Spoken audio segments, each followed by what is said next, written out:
Baik teman-teman semua, kita akan membahas tentang kekhawatiran dan kecemasan. Kenapa kita sering dan mudah sekali khawatir, mudah sekali cemas.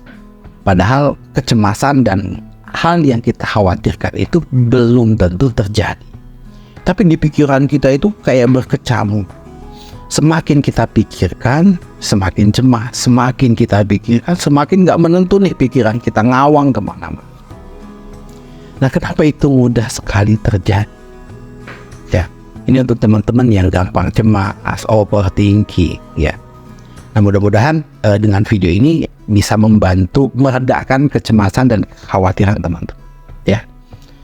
Nah, pada dasarnya kekhawatiran itu datang karena kita kekurangan informasi, kekurangan data, ya, terhadap hal yang kita cemaskan. Jadi kalau kita tahu persis, punya analisis, punya data, maka sedikit banyaknya kekhawatiran itu tidak akan terjadi berulang. Jadi kuncinya teman-teman semua, kunci yang pertama, kalau kita khawatir, takut, cemas, maka coba pelan-pelan dengan sabar pelajari hal-hal yang kita khawatirkan.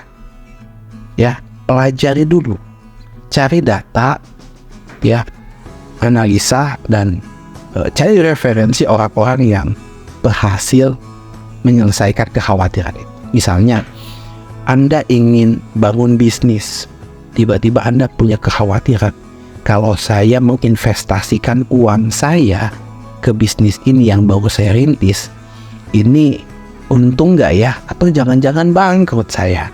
Atau jangan-jangan uang saya akan hilang? Atau jangan-jangan bisnisnya nanti nggak jalan? Kekhawatiran tuh, ya. Coba pelajari dulu bisnis yang Anda geluti seperti apa, orang yang menjalankan bisnis serupa dengan Anda, bagaimana keberhasilannya. Pelajari dulu, oke? Jadi apapun masalahnya yang mendatangkan kekhawatiran, maka cari dulu solusinya. Ya. Itu yang pertama. Yang kedua, ketika kita khawatir, maka biasanya kita lebih terfokus pada hal-hal yang di luar diri kita. Seperti misalnya kita memikirkan gimana nanti respon orang lain, gimana nanti omongan orang lain, gimana nanti persepsi diri kita di hadapan orang lain, ya. Kadang-kadang itu, gimana nanti kalau orang lain nggak suka, gimana nanti orang lain kalau membuli saya, ya. Nah, itu hal-hal yang di luar diri. Jadi yang di luar diri kita itu biasanya adalah orang-orang di luar diri kita, keadaan ekonomi, lingkungan dan sebagainya. Itu di luar diri kita dan di luar kendali kita, ya. Dan kita tidak bisa mengontrol mereka. Kita tidak bisa mengontrol pikiran orang lain untuk memberikan persepsi penilaian kepada diri kita. Nggak bisa. Kamu melakukan tindakan A, ya. Orang lain punya opini terhadap tindakan kamu dan kita tidak bisa membatasi itu. Jadi betul nasihat filsafat Stoik, ya, yang mengatakan bahwa fokuslah pada hal-hal yang bisa kita kendalikan dan abaikan hal-hal yang tidak bisa kita kendalikan. Sementara hal-hal yang bisa kita kendalikan kan biasanya pikiran kita. Ya, pikiran itu bisa kita kendalikan lah. Ya, kita bisa batasi. Ya. Jadi kalau pikiran kita memikirkan sesuatu yang negatif, sesuatu yang mengkhawatirkan, ya coba kendalikan kita berpikir pada hal-hal yang positif, yang menyenangkan, yang seru, ya, yang menjadi tantangan. Kita bisa kendalikan itu, ya. Abaikan hal-hal yang khawatir itu bisa. Ucapan kita bisa kita kendalikan. Tindakan kita pun sama. Jadi fokus. Nah, ketika Anda khawatir ingin membangun sebuah bisnis, khawatir uang Anda hilang, bisnis Anda jalan, ya fokus pada diri kita sendiri. Pelajari ilmunya. Pelajari cara kita action kita, cara kita melakukannya. Sudah benar belum? Ya. Sudah pas belum? Gitu.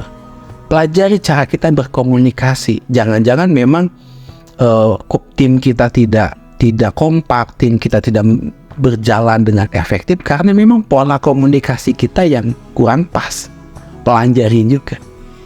Jadi untuk mengatasi rasa kekhawatiran, ketakutan, ya bermuara pada diri kita sendiri, fokus pada diri kita sendiri. Ya, kendalikan pikiran kita, kendalikan ucapan kita, kendalikan perbuatan dan action kita. Dan terus upgrade diri, cari informasi.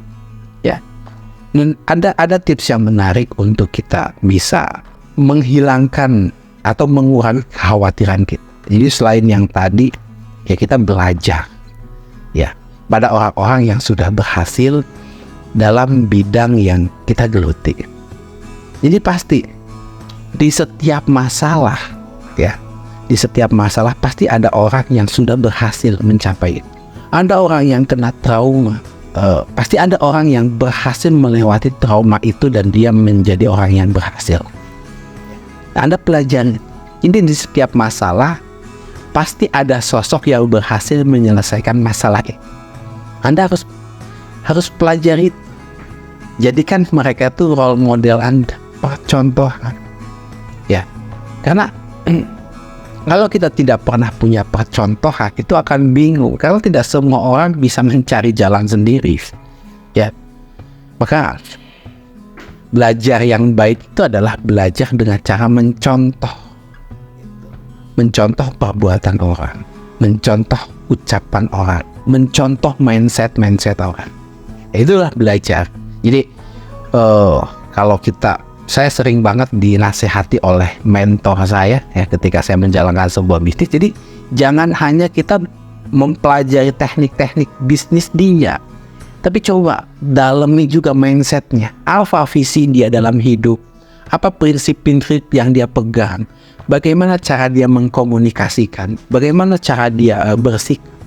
Itu juga jauh lebih penting, ya, daripada hanya sekedar teknik-teknik bisnis. Karena itu adalah fundamental. Kenapa dia bisa berhasil? Ya karena tadi fundamentalnya kuat. Ya, teman-teman semua, semoga kita semua bisa mengatasi rasa kekhawatiran kita. Kita bisa lebih damai dalam diri kita sendiri dan kita bisa melewati masalah serumit apapun dalam hidup kita. Karena semua orang punya masalahnya masing-masing. Semoga ini bermanfaat dan semoga kita selalu semakin tumbuh dan akhirnya kita bisa mencapai keberhasilan. Terima kasih.